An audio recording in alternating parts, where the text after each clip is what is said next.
कानून हाथ में लेने की आवश्यकता नहीं है। कायदा कोणालाही हातात घेणार येणार नाही।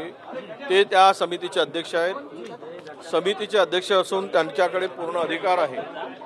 त्या अधिकाराचा वापर करून निकृष्ट जेवण मिळत असेल तर ते सुधारण्यासाठी ती समिती आहे।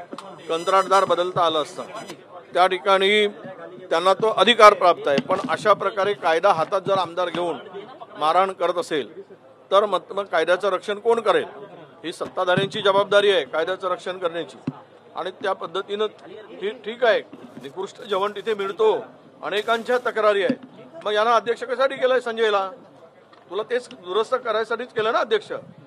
त्या समितीचा भोजन समितीचा अध्यक्ष त्या विधिमंडळाने नेमला आहे।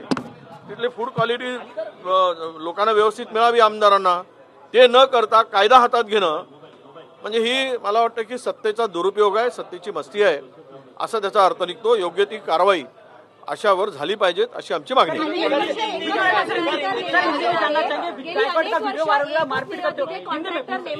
नहीं देखो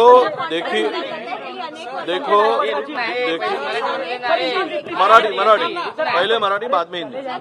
एक तो स्पष्ट है कि ये कॉन्ट्रैक्टर क्यों नहीं बदल रहा है, किसके मर्जी से? कोणता कॉन्ट्रॅक्टर जो नेहमी अनेक वेळा वर्षापासून आहे तिथे तो कॉन्ट्रॅक्टर का बदलला नाही? अनेक वर्षापासून एकच कॉन्ट्रॅक्टर का ठेवला आहे? कोणाच्या मर्जीने तो कॉन्ट्रॅक्टर काम करतोय? त्याला कोणाचा अभय आहे हे शोध घेण्याची आवश्यकता आहे। याची सर्व चौकशी झाली पाहिजे आणि चांगला कॉन्ट्रॅक्टर ते तिथे कंत्राटदार नेमला गेला पाहिजे जेणेकरून चांगली क्वालिटीचं फूड लोकांना मिळेल। अनेक विजिटर्स महाराष्ट्रातून येतात।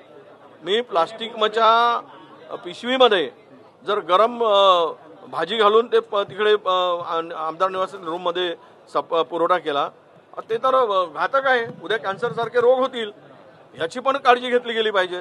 ही जबाबदारी कंत्राटदारांची आहे, समितीची आहे देखरेख करण्याची, त्यांनी ते केलं पाहिजे।